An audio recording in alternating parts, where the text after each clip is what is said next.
신앙이 좋은 김 집사님과 김 장로님 그리고 김 목사님이 함께 죽어 천국에 들어가게 되었습니다. 가장 먼저 김 집사님이 천국에 들어오자 하나님께서 의자에서 벌떡 일어나셔서 너무나 반갑게 환영해 주셨습니다. 그리고 이어서 김 장로님이 들어오셨습니다. 하나님께서 반가워해 주시는데 김 집사님처럼 그렇게 반가워해 주시진 않았습니다.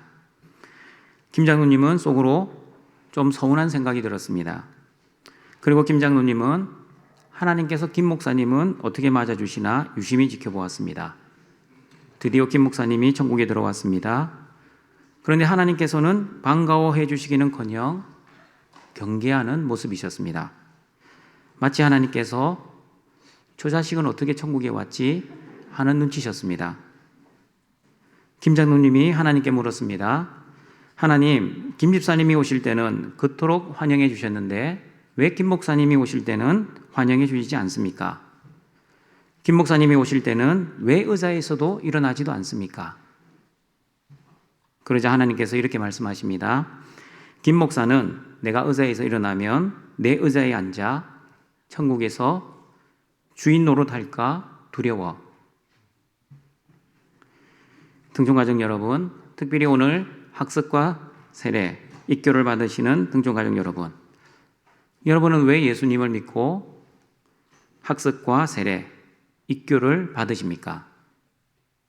예수님 믿으면 떡이 생깁니까? 아니면 돈이 생깁니까? 아니면 건강해집니까? 아니면 예수님 믿으면 하는 일이 잘 됩니까? 학습과 세례, 입교를 받으시는 등촌가족 여러분, 저를 한번 쳐다보시길 바랍니다. 저와 여러분이 예수님을 나의 주와 그리스도로 믿고 이렇게 예식에 참여하는 이유는 잘 먹고 잘 살기 위함이 아니라 구원받기 위함입니다. 구원이란 죄와 허물로 죽은 사람이, 또한 사탄의 종이었던 사람이 예수님이 나의 모든 죄를 위해 대속해 주신 그 은혜를 믿어 하나님 나라의 하나님의 자녀가 되는 것입니다. 그러므로 예수님을 믿으면 돈이 생길 수도 있고 돈이 안 생길 수도 있습니다. 그리고 예수님을 믿으면 건강해질 수도 있고 오히려 건강을 잃을 수도 있습니다. 그리고 예수님을 믿어도 사업에 성공할 수도 있고 사업에 실패할 수도 있습니다. 그러나 여러분, 예수님 믿으면 확실한 사실이 있습니다. 예수님 믿으면 구원받습니다. 그리고 예수님 믿으면 영생을 얻습니다. 그리고 예수님 믿으면 하나님 나라에서 하나님의 자녀답게 살아갈 수 있습니다. 예수님 믿어도 내가 원하는 환경에서 살 수도 있고 내가 원하는 환경에서 살 수 없을 수도 있습니다. 그러나 예수님 믿으면 반드시 하나님이 원하시는 사람이 되어야 합니다. 하나님이 기뻐하시는 그 사람이 되어야 합니다. 그리고 하나님이 주신 영생을 받고 실제 삶 속에서도 영생을 누리며 살아야 합니다. 하나님의 관심은 저와 여러분의 환경이 아니라 하나님을 믿는 하나님의 자녀 그 사람에게 관심이 있기 때문입니다. 하나님의 관심은 어떤 사람입니까? 웨스트민스터 신앙고백서 대교리 문답 165문에 보시면 세례를 받은 사람들을 이렇게 소개하고 있습니다. 같이 읽어봅니다. 세례는 신약의 성례입니다. 그리스도께서는 이 성례에서 성부와 성자와 성령의 이름을 물러서 씻는 의식을 제정하시되 이 의식이 그리스도 자신에게 접붙임 받고 그분의 피로 죄 사함 받으며 성령으로 거듭나고 양자가 되며 영원한 생명으로 부활하는 것에 대한 표와 인이 되게 하신 것입니다. 이로써 세례받은 당사자들은 유형교회에 엄숙하게 받아들여지고 전적으로 그리고 오직 주님의 소유가 되겠다는 공개적이고 고백적인 약속에 들어갑니다.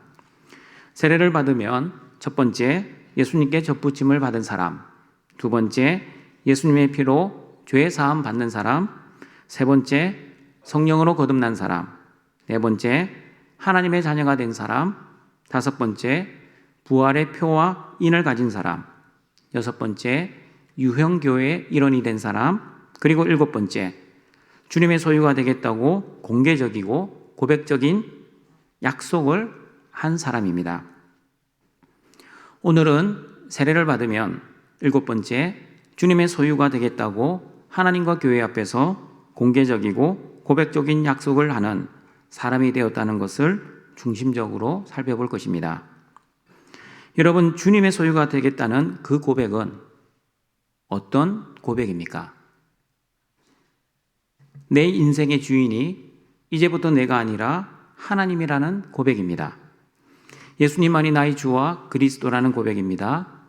그러므로 여러분, 신앙생활이란 주인을 바꾸는 생활입니다. 그러므로 오늘 세례를 받으시는 분들은 신앙생활을 처음 시작하셨습니다. 신앙생활을 시작하셨는데 신앙생활의 본질이 무엇인지 정확하게 알고 시작해야 합니다. 신앙이라는 단어는 믿을 신자에 우러러볼 앙자입니다. 그러므로 신앙생활이란 무엇을 의지하고 살아가는 것, 그리고 무엇을 믿고 살아가는 것입니다. 그러므로 오늘 학습과 세례와 입교를 받으시는 여러분은 무엇을 의지하고 무엇을 믿고 살아가야 합니까? 이 질문에 대한 답이 신앙생활의 본질입니다.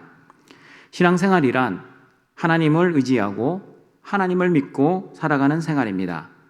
다시 말하면 내 인생의 주인이 내가 아니라 하나님이 내 인생의 주인 되시고 그 주인 되신 하나님을 온전히 믿고 살아가는 생활이 바로 신앙생활입니다.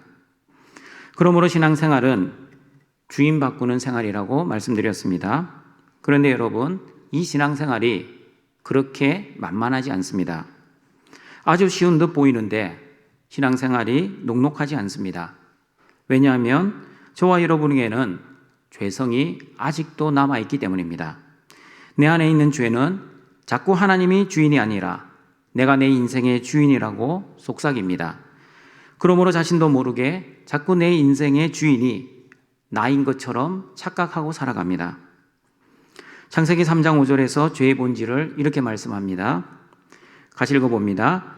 너희가 그것을 먹는 날에는 너의 눈이 밝아져 하나님과 같이 되어 선악을 알 줄 하나님이 아심이니라. 하나님과 같이 되는 것이 바로 죄의 본질입니다. 내가 하나님 노릇하고 내가 하나님 자리에 앉아 하나님처럼 행동하는 것이 바로 죄의 본질입니다. 내가 옳으면 선이고 내가 옳지 않게 생각하면 악입니다. 모든 것이 자기중심적입니다. 신앙생활을 할 때도 마찬가지입니다. 자기중심적으로 신앙생활을 합니다. 자기가 하나님인 것처럼 생각하고 자기가 하나님인 것처럼 말하고 그리고 자기가 하나님인 것처럼 행동합니다. 이렇게 자기중심적으로 신앙생활을 하면 무늬만 신앙생활이지 실제로는 종교생활입니다. 그러므로 여러분, 죄의 본질이 무엇인지 정확하게 알아야 합니다. 자기가 하나님 되고 싶은 그 욕심이 바로 죄의 본질, 죄의 뿌리입니다. 그러므로 여러분, 죄성을 가진 저와 여러분은 그 욕심에서 자유하지 못할 때가 있습니다. 세례를 받아 하나님의 자녀가 되었음에도 불구하고 죄의 잔재가 아직도 남아있어 자신이 주인 되려는 그 욕심 때문에 넘어질 때가 종종 있기 때문입니다. 그리고 이미 세례받은 우리 등촌가족 여러분, 세례를 받고 난 이후 2가지 개념을 잘 정리하고 있어야 합니다. 첫 번째 개념은 죄성이고 2번째 개념은 죄책입니다. 세례를 받으면, 아니 엄밀하게 말하면 예수님을 믿으면 2가지 중 1가지 개념은 없어집니다. 그러나 하나의 개념은 세례를 받았음에도 불구하고 여전히 남아 있습니다. 세례를 받고 예수님 믿으면 없어지는 것은 어떤 개념입니까? 2가지 개념 중 어떤 개념이 없어집니까? 죄성과 죄책 중에 죄책이 없어집니다. 죄의 책임은 없어집니다. 우리 작년에 암송했던 로마서 8장 1절 2절 말씀 기억나십니까? 같이 한번 암송해 보겠습니다. 시작.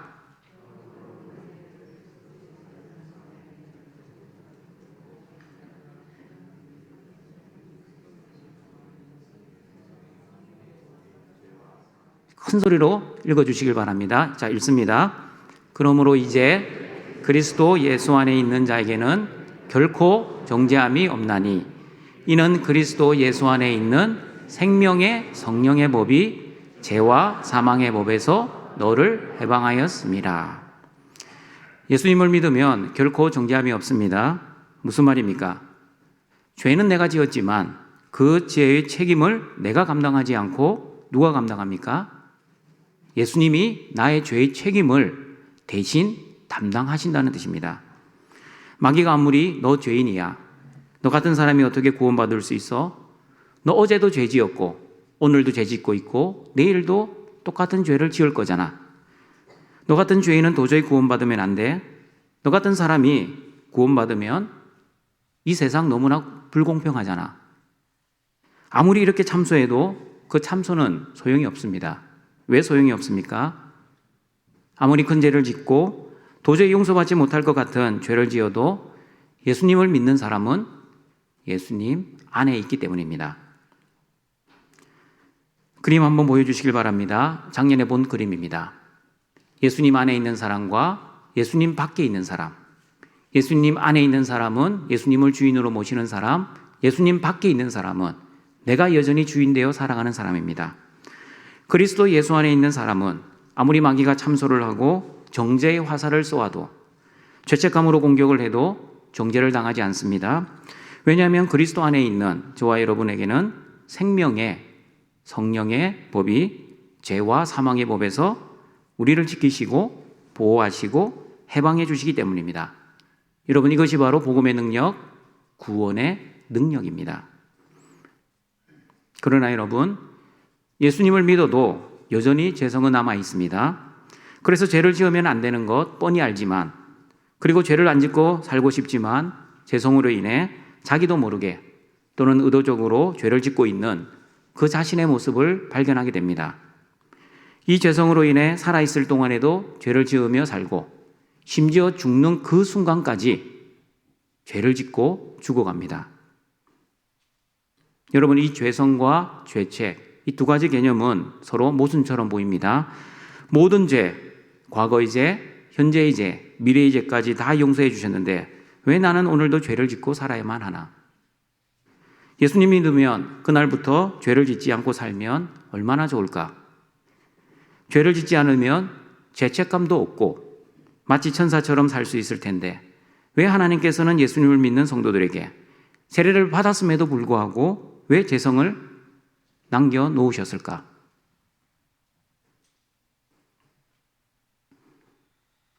여러분, 이 질문에 대한 답이 요한일서 1장 9절과 10절 말씀입니다. 같이 읽어봅니다.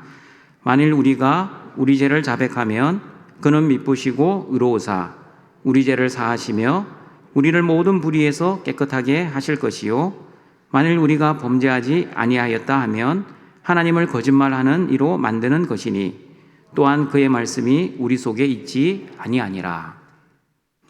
죄성을 가진 저와 여러분이 죄를 안 짓고 살고 싶지만 연약하여 죄를 지을 수 있습니다. 그러나 여러분, 하나님께서는 죄를 깨닫게 하시는 성령의 은혜를 주십니다. 그리고 하나님 앞에 나와 죄를 자백하고 회개하는 은혜도 주셨습니다. 그렇게 하나님 앞에 죄를 가지고 나와 회개하고 자백하면 우리는 모든 죄를 용서해 주시고 우리의 모든 불의에서 하나님께서는 깨끗하게 해주시는 하나님의 은혜가 있습니다. 등촌가족 여러분, 하나님 나라는 어떻게 이루어지는 나라입니까? 회개하라, 천국이 가까이 왔느니라. 회개로 이루어지는 나라입니다. 회개는 죄에서 돌이키는 것입니다. 그러면 죄는 무엇이었습니까? 하나님을 주인으로 여기지 않고 내가 주인 되는 것이 죄의 본질입니다. 그러므로 회개란 내가 주인이 아니라 하나님만이 나의 주인이십니다 라는 것을 다시 고백하는 것이 회개입니다. 내가 주인 되어 살면 죄를 짓습니다. 그러나 하나님이 주인 되어 살면 죄를 지을 수 없습니다. 아니, 죄를 짓는 것은 불가능합니다. 내 안에 예수님이 계시고 성령님이 계시면 죄를 짓는 것은 불가능합니다. 그러나 내 안에 예수님이 안 계시고 성령님이 떠나가시면, 다시 말하면 하나님이 주인이 아니라 내가 주인 되어 살면 죄를 죄로 여기지 않고 너무나 쉽게 그리고 너무나 태연하게 죄를 자주 짓습니다. 그러므로 하나님을 주인으로 모신 하나님의 나라의 하나님의 자녀는 그래서 죄를 지으면 안 됩니다. 그러나 여러분, 더 정확하게 말하면 죄성으로 말미암아 죄를 짓고 살아갑니다. 하나님의 자녀들은 그러나 하나님의 은혜로 죄를 회개하고 다시 하나님의 품으로 돌아올 수 있는 은혜가 있습니다. 그리고 하나님의 자녀들은 죄책감을 가지지 않고 십자가의 사죄의 은총을 누리며 살아갈 수 있습니다.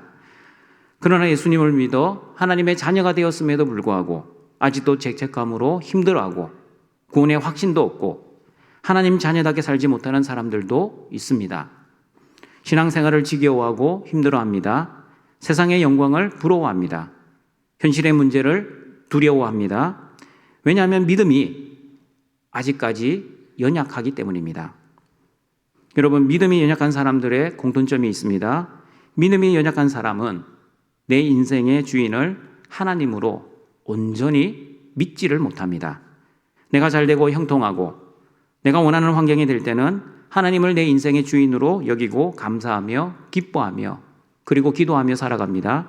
그러나 환경이 조금 힘들어지고 내가 원하는 환경이 되지 못하면, 다시 말하면 고통이 오고 환난이 닥치면 하나님을 주인으로 믿지 못하고 내가 주인 되어 내 인생을 내가 책임지려고 합니다.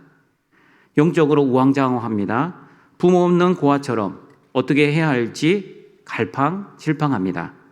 하나님을 주인으로 온전히 믿지 못하니 기도도 항상 내 뜻만을 위해 기도합니다.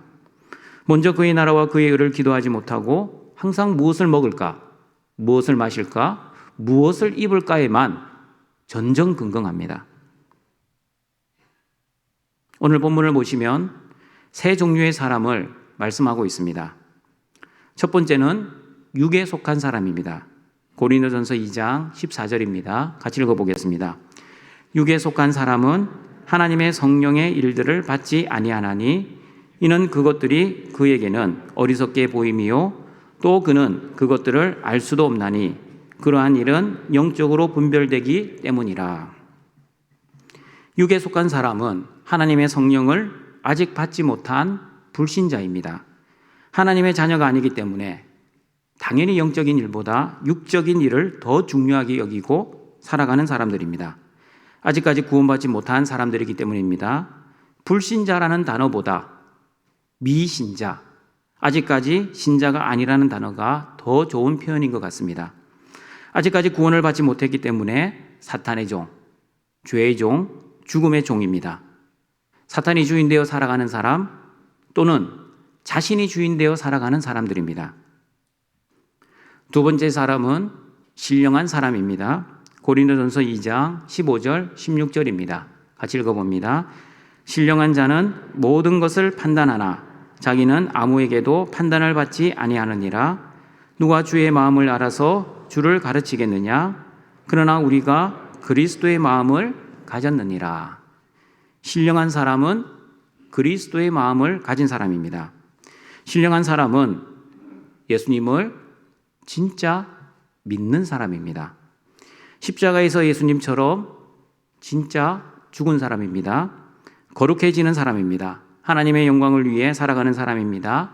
그리고 먼저 그의 나라와 그의 의를 구하는 사람입니다. 왜냐하면 신령한 사람은 내가 주인 되어 살지 않고 하나님만이 주인 되어 살아가는 사람이기 때문입니다.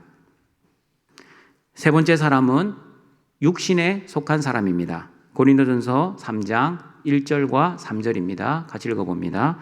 형제들아, 내가 신령한 자들을 대함과 같이 너희에게 말할 수 없어서 육신에 속한 자, 곧 그리스도 안에서 어린아이들을 대함과 같이 하노라. 내가 너희를 젖으로 먹이고 밥으로 아니하였노니 이는 너희가 감당하지 못하였음 이거니와 지금도 못하리라. 너희는 아직도 육신에 속한 자로다. 너희 가운데 시기와 분쟁이 있으니 어찌 육신에 속하여 사람을 따라 행함이 아니리요. 육신에 속한 사람은 첫 번째 육에 속한 사람과 다른 사람입니다. 육에 속한 사람은 예수님을 믿지 않는 사람이지만 육신에 속한 사람은 예수님을 믿는 사람입니다. 육에 속한 사람은 세례받지 않은 불신자, 즉 미신자이지만 육신에 속한 사람은 이미 세례를 받은, 그래서 교회 공동체 안에 들어와 있는 사람입니다. 그러나 똑같이 세례를 받은 사람이지만 신령한 사람은 아닙니다. 그러면 어떤 사람입니까? 예수님을 믿고 세례는 받았지만 아직까지 그리스도 안에서 어린아이와 같은 사람들입니다. 시기와 분쟁을 하는 사람들입니다. 하나님을 따라가지 않고 사람을 따라 살아가는 사람들입니다.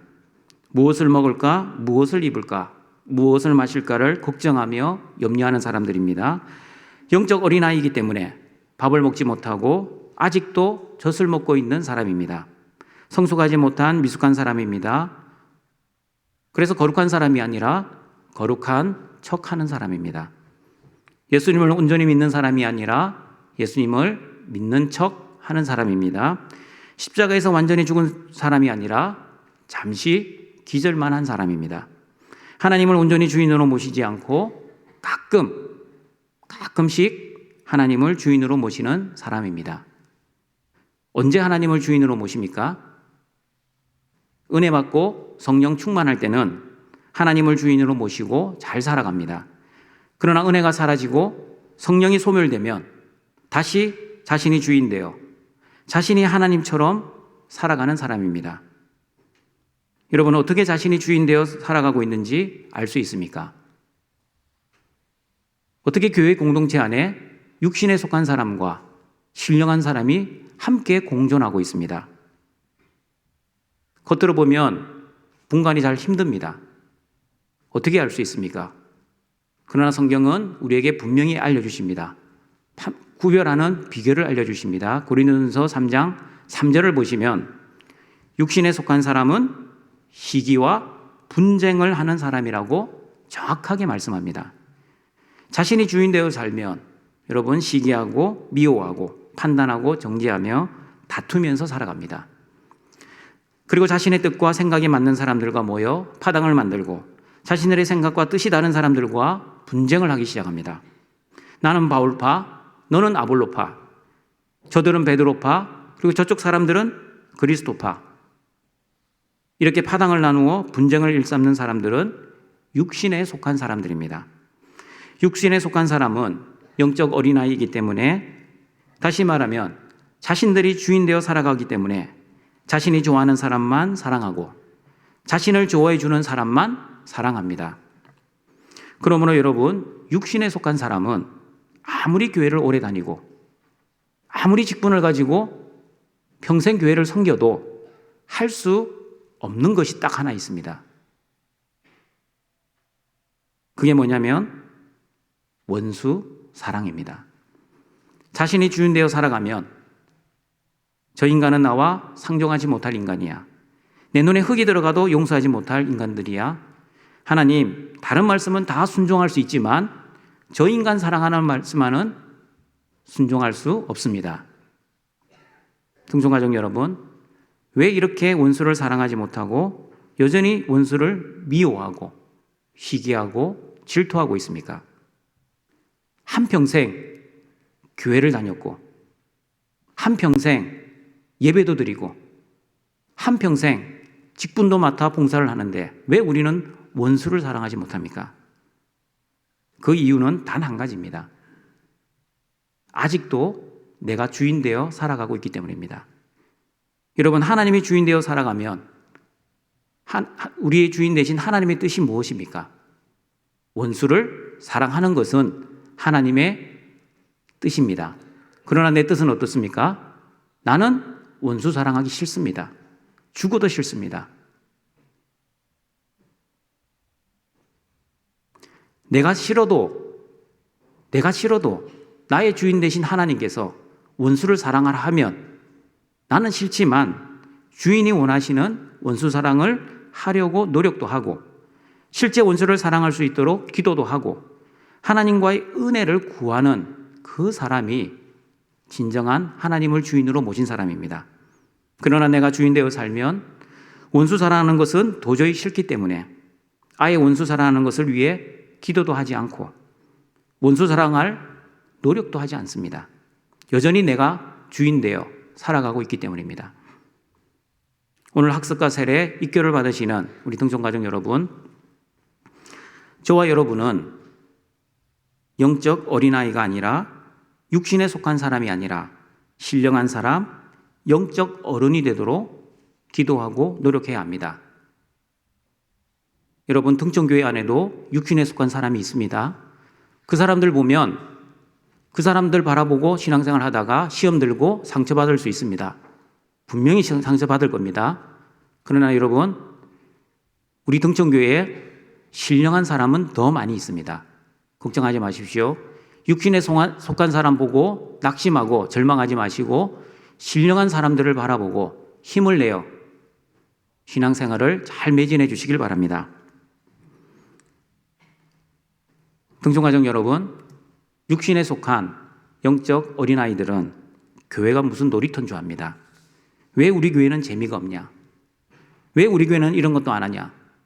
왜 우리 교회는 저런 것도 안 하냐? 라고 불평과 불만, 시기와 분쟁을 일으키는 사람입니다. 그러나 신령한 사람, 영적 어른들은 교회에 놀러 오지 않습니다. 자기의 뜻을 위해 오지도 않습니다. 하나님이 주신 사명을 감당하기 위해, 하나님이 주신 직분을 감당하기 위해 옵니다. 교회를 섬기고 성도를 세우고 특별히 약한 자를 세워주고 영적 어린아이들을 돌보기 위해 하나님이 주신 은혜를 사용합니다. 예수님의 마음을 가지면 여러분 아무도 판단할 수 없습니다. 정죄하지도 않습니다. 심지어 원수까지 사랑하며 오래 참고 모든 것을 견디며 모든 것을 참을 수 있는 사랑의 열매가 있습니다. 설령 원수가 나에게 해코지를 해도 보복하지 않습니다. 나를 미워하는 사람이 나를 비방해도 똑같이 비방하거나 복수하지 않습니다. 왜냐하면 십자가에서 예수님처럼 완전히 죽었기 때문입니다. 여러분, 저는 죽은 자들 많이 보았습니다. 죽은 자는 말이 없습니다. 그러나 살아있는 자는 말이 많습니다. 십자가에서 완전히 죽으면 원수가 무슨 말을 해도 예수님의 십자가를 바라보며 믿음으로 이겨낼 수 있습니다. 그러나 십자가에서 죽지 않고 잠시 기절만 하시면 원수가 무슨 말을 하지도 않아도 원수 얼굴만 쳐다봐도 화가 치밀어 올라오고 복수를 하고픈 마음으로 마음의 질투와 미움으로 충만하게 될 것입니다. 여러분, 십자가에서 완전히 죽었다는 말은 내가 내 인생의 주인이 아니라 하나님만이 내 인생의 주인이 되어 살아간다는 뜻입니다. 그러므로 십자가에서 완전히 죽어 하나님만 주인으로 모시고 하나님의 뜻을 위해, 하나님의 나라를 위해, 하나님의 영광을 위해 살아가시는 등촌의 가족들이 되시길 바랍니다. 말씀을 정리하도록 하겠습니다. 세례를 받으면 십자가의 은혜로 죄 용서받아 하나님의 자녀가 되고 그리고 하나님의 소유된 백성이 됩니다. 그러므로 내 인생의 주인이 더 이상 내가 아니라 하나님만이 내 인생의 주인이라는 이 공적 고백을 할 수 있습니다. 세례를 받은 사람은 그래서 죄의 책임은 없습니다. 그러나 죄성은 여전히 남아 있습니다. 죄성이 남아 있어서 죄를 지을 수 있지만 하나님을 주인으로 모신 사람은 성령의 은혜로 죄를 회개하고 죄의 용서의 은혜를 계속 누리며 살아갈 수 있습니다. 그러나 십자가에서 완전히 죽지 않고 잠시 기절만 한 육신에 속한 사람, 영적 어린아이는 자신이 여전히 주인 되어 살아가고 있기 때문에 죄에 대해 무감각하고 죄를 죄로 여기지 않고 죄를 너무나 쉽게 그리고 자주 범하고 살아가고 있습니다. 거룩한 척, 믿음이 있는 척, 너무나 열심히 종교생활을 하지만 그 종교생활의 실상은 시기와 분쟁, 그리고 교회에서 자신의 의를 드러내며 또한 교회에서 뱃놀이를 하고 있습니다. 그러나 십자가에서 완전히 죽은 사람, 신령한 사람은 영적 어른들은 하나님이 주인 되어 살아가고 있기 때문에 그리스도 안에서 그리스도의 마음으로 거룩하게 살아갑니다. 원수를 용서하며 기도하며 또한 원수를 사랑하며 살아갑니다. 주인 되신 하나님의 나라와 하나님의 뜻과 하나님의 영광을 위해 살아갑니다. 등촌가족 여러분, 여러분이 죽어서 천국에 갔을 때 하나님으로부터 어떤 환영을 받고 싶습니까?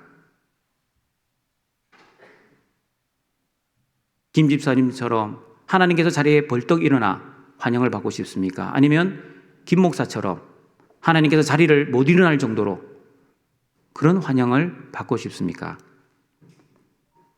여기서 말하는 김 목사는 제가 아니기를 소망합니다. 하나님의 자리를 탐하지 마시고 하나님을 주인으로 모시고 영적 어린아이가 아니라 영적 어른이 되어 하나님이 주신 사명과 하나님이 주신 직분을 예수님의 마음으로 잘 감당하여 천국에 갔을 때 하나님께서 자리에서 벌떡 일어나셔서 하나님으로부터 열렬한 환영을 받으시는 우리 등촌의 가족들이 되시길 주님의 이름으로 축원합니다.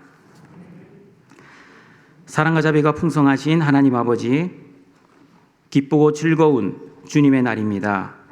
또한 학습과 세례, 입교를 통해 하나님의 나라가 확장되는 은혜의 날입니다.